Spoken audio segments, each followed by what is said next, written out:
하나님 말씀은 사도행전 15장 12절에서 35절까지 말씀입니다. 온 무리가 가만히 있어 바나바와 바울이 하나님께서 자기들로 말미암아 이방인 중에서 행하신 표적과 기사에 관하여 말하는 것을 듣더니 말을 마치매 야고보가 대답하여 형제들아, 내 말을 들으라.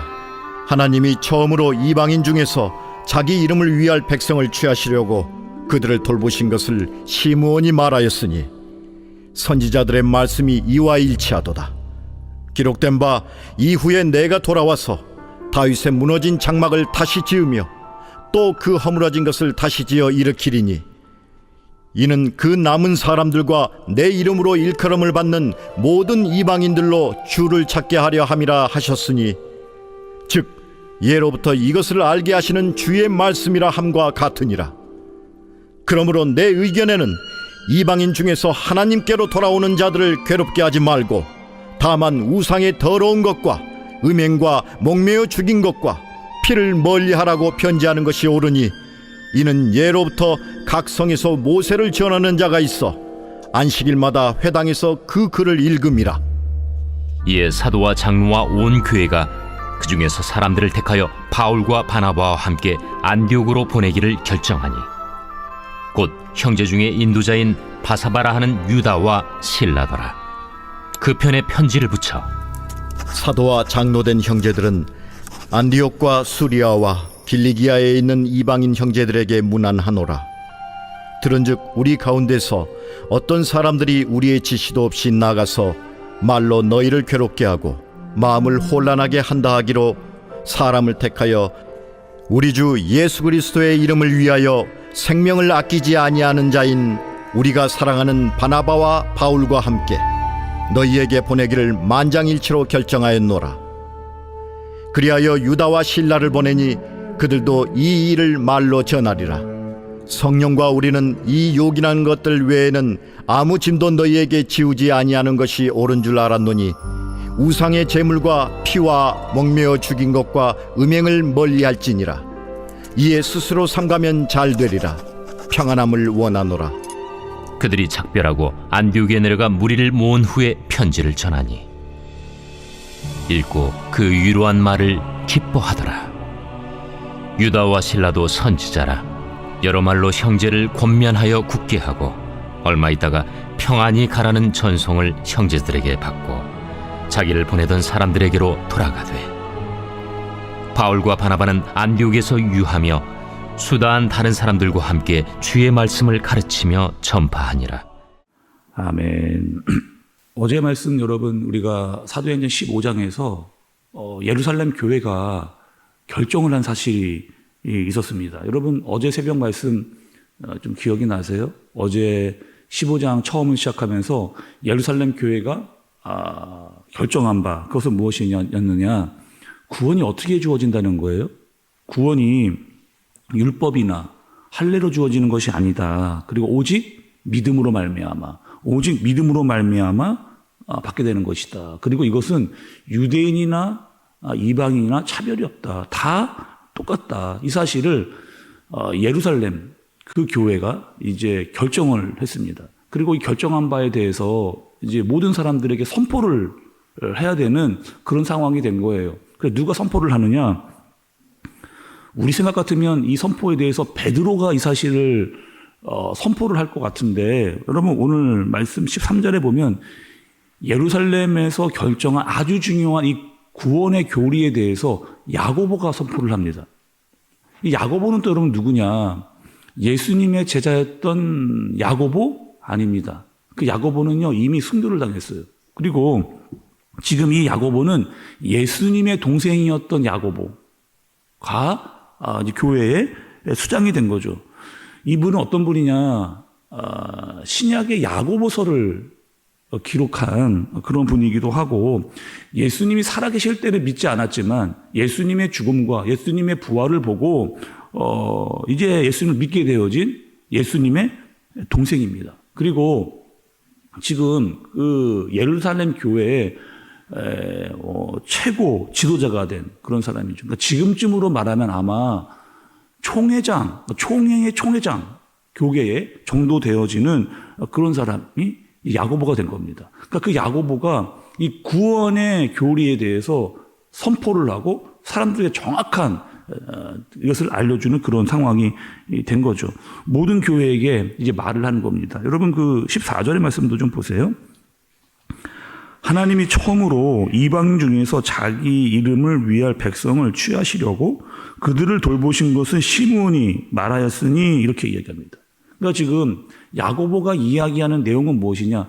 하나님께서 이방인까지 다 돌보셨다는 거예요. 그리고 그 구원의 계획 가운데 이미 다 이방인도 들어와 있다라고 하는 사실을 이야기해 주는 겁니다. 그리고 이 이야기는 갑자기 되어진 것이 아니고 이미 구약에 있었던 많은 선지자들이 했던 이야기들 속에 우리에게 알려주었던 그 말씀 속에 다 들어져 있었던 그런 내용이었다. 그렇게 지금 야고보가 이야기를 하는 거죠.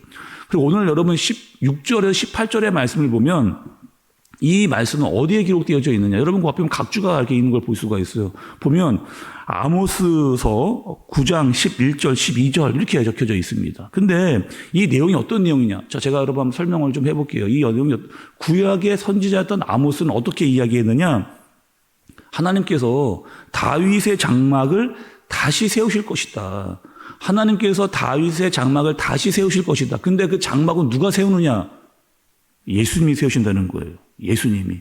그 다윗의 장막을 예수님이 다시 세우신다는 거예요. 근데 그 장막 안에는 누구도 포함이 되어져 있느냐? 이방인들도 포함이 되어져 있다. 그러니 앞으로 예수 그리스도로 세워지는 새로운 공동체, 그 공동체는 바로 교회다.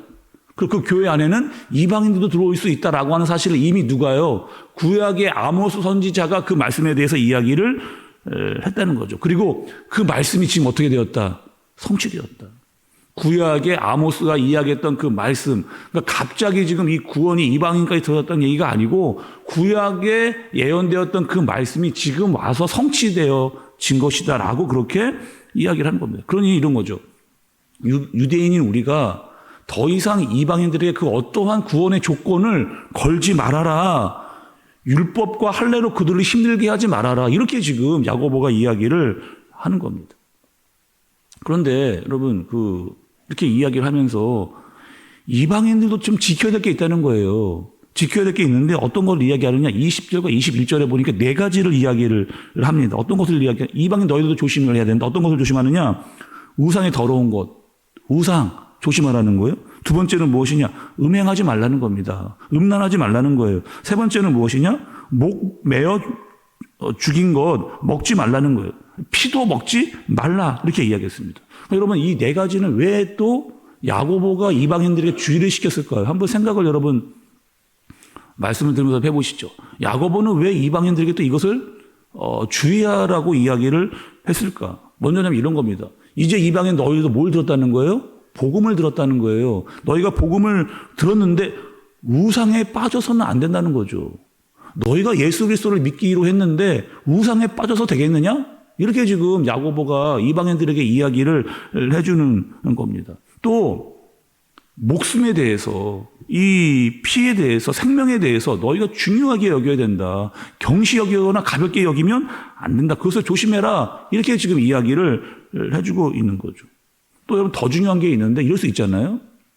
지금 유대인과 이방인들의 관계가 깨질 수 있는 상황입니다. 서로 조심해야 될 것은 조심해 줘야 되는 그런 상황이에요. 특별히 유대인들은 아직도 율법을 중요하게 여기고 있습니다. 근데 이방인 너희들이 그 유대인들이 중요하게 여기는 율법을 함부로 범하게 되면 관계가 어떻게 되겠어요? 깨지게 될 거예요. 그러니 그렇게 가볍게 여기서는 너희는 안 된다는 겁니다. 그것을 보고 있는, 그러니까 너희가 이제 자유하지만 너희가 막 지키지 않는다고 하면 유대인들이 그것을 보면서 마음이 심히 상하게 될 것이다. 그러니 그렇게 하지 말라라고 이야기하는 겁니다. 그러니까 서로 지금 야고보가요, 유대인과 이방인을 연합시키고 서로를 존중하고 배려하는 선에서 지금 이 이야기를 해주고 있는, 그러니까 서로 마음이 어려워지지 않도록 조심해라 라고 하는 사실을 이야기를 해주는 겁니다.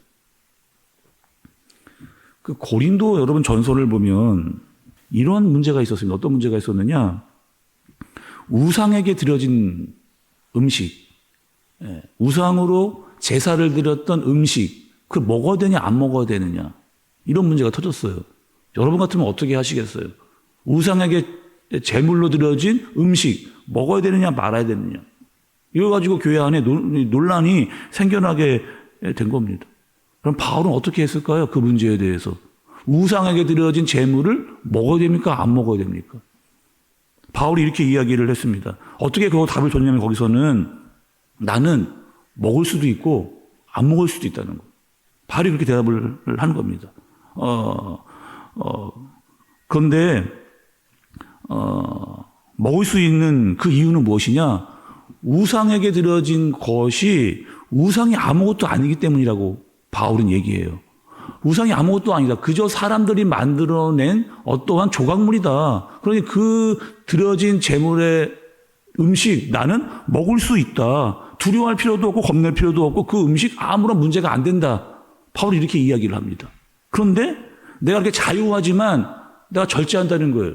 왜 절제를 하느냐 봤더니 내가 우상에게 드려진 제물의 음식을 먹는 것을 보고 다른 누군가가 상처를 받는다면은 나는 그거 먹지 않겠다는 거예요. 그러니까 다른 사람이 실족하게 하기 위해서 내가 우상의 제물에 드려진 음식을 먹지는 않겠다. 그러니까 내가 먹을 수도 있지만 조심하고 절제할 수 있다라고 하는 것을 이야기해 주는 거죠. 왜 여러분 바울이 이렇게 이야기하는 거예요? 그들도 존중하고 배려할 수 있다고 하는 마음을 그가 가지고 있기 때문인 겁니다. 오늘 여러분 말씀을 한번 잘 보세요. 중추적으로 나오는 사람들이 있습니다. 바울과 또 베드로 또 야고보를 말씀을 드렸어요. 이 사람들이 어떻게 하느냐 여러분 교회에 아주 중요한 지금 결정을 해야 되어지는 그런 상황이고 또 교회적으로 아주 구원의 교리에 대해서 선포되어야 될 내용들을 지금 전하고 있는 그런 상황입니다. 그런데 누구 하나 내가 결정한 거고 내가 잘났으니까 내가 하는 대로 해라 라고 그 사람들은 전혀 티내지 않아요. 교회의 수장이었고 또 어떻게 보면 총회의 총회장이 있음에도 불구하고 어떠한 자기의 어떤 교만적인 그런 모습들을 하나 드러내지를 않는 겁니다. 그리고 오히려 서로의 배려를 할 수 있도록 존중할 수 있도록 그것들을 이야기해 주는 그들의 모습을 살펴볼 수 있게 되는 거죠. 다시 한번 여러분 지금은요 아주 예민한 때예요. 예루살렘 교회가 아주 중요한 이 구원의 교리에 대해서 선포를 하고 있는 그런 상황입니다. 자칫 잘못하면 교회가 지금 분열에 빠질 수 있는 그러니까 예루살렘 교회도 그렇고 안디옥 교회도 그렇고 다 심각한 논쟁에 빠질 수 있는 그런 상황입니다. 그런데 어떻게 하느냐 이들이 즉 이 교회 아주 중추적인 일을 감당했던 사람들이 어떻게 하느냐 내 생각대로 내 마음대로 하지를 않는 거예요. 내 감정적으로 하지 않는 거예요. 철저하게 뭐대로 하느냐 하나님 말씀대로 합니다. 구약에 있었던 그 말씀이 무엇이냐를 설명해 주고 그 말씀대로 우리는 해야 된다. 이거대로 지켜야 된다라고 하는 사실을 교회가 다 감당하고 있는 거죠. 또 여러분 그 안에는 아직도 그 구원의 교리가 선포되어졌던 예루살렘 교회는 아직도 유대인들이 반대하고 있는 사람들이 있었어요. 할례를 받아야 된다. 율법을 지켜야 된다. 이렇게 말하고 있는 사람이 여전히 남아 있었습니다. 그런데 어떻게 하느냐? 야고보가 구원의 교리를 말씀적으로 선포할 때 그들이 다 그것을 받아들이는 거죠. 이해하고 소통하고 그 뜻이 무엇인지를 알고 귀담아 듣는 그런 일들이 일어나게 되는 겁니다. 그러니까 교회의 질서와 권위에 대해서 그들이 다 존중하는 거죠. 다시 한번 그들이요 교회의 질서와 권위에 대해서 다 존중을 하는 겁니다. 그러니까 교회의 결정에 대해서는 수직적이에요, 여러분. 교회의 결정에 대해서는 수직적입니다. 교회의 질서와 권위가 수직적이에요. 그러나 사람들과의 관계는 수평적으로 이루어지고 있는 것을 볼 수가 있는. 어떻게 여러분 예루살렘 교회가 그렇게 될 수가 있었을까요? 서로 간에 철저한 신뢰가 있었어요. 성도들끼리 철저한 그들끼리의 신뢰가 있었습니다. 그리고 사랑이 있었던 거예요. 그래서 그 모든 것들이 다 가능하게 된 거죠. 오늘 말씀 보면서 여러분 우리 교회가 이렇게 돼야 된다고 저는 그렇게 생각합니다. 하나님의 말씀이 우리에게 주어졌는데 특별히 구원의 교리에 대해서 흔들릴 수 없는 거죠. 이단이 들어오고 잘못된 자들이 들어와서 이걸 흔들려고 한다. 그거에 대해서 우리 참을 수 없고요. 아주 단호해야 됩니다. 그리고 말씀이 반드시 기준이 돼야 되는 거죠. 그리고 사람들끼리 우리 성도들끼리는 얼마든지 존중하고 배려할 수 있는 겁니다. 그 내 마음대로 하지 않고 내 소견대로 하지 않는 거죠. 그리고 서로 간의 소통을 잘 할 수 있는 신뢰와 배려가 있는 그런 교회여야 된다. 특별히 교회의 질서와 권위에 대해서 존중하고 그래야 문제가 생겼을 때 여러분 해결될 수 있는 건강하게 해결될 수 있는 능력이 그 안에 생겨나게 됩니다. 그런 교회가 세워져 갈 수 있도록 말씀이 바로 세워져 갈 수 있도록 단 그럴 때 성도들끼리 서로 배려와 존중과 신뢰가 있는 그런 교회가 되어지도록 힘쓰는 저와 여러분들 되어지시길 예수님의 이름으로 축복합니다. 기도하겠습니다. 하나님 아버지, 오늘 말씀에 어쩌면 초대교회는 위기에 빠질 수도 문제가 생길 수도 나누어질 수도 있었습니다. 그러나 말씀으로 마음을 다 같이 맞추었습니다. 그 뜻을 따랐고 하나님의 말씀에 순종했고 서로 간의 소통이 잘 되어졌고 신뢰와 배려가 사랑이 있었음을 보게 됩니다. 하나님 우리도 하나님의 뜻으로 하나가 되어지는 그런 교회가 되게 하여 주옵소서. 예수님의 이름으로 기도드리옵나이다. 아멘.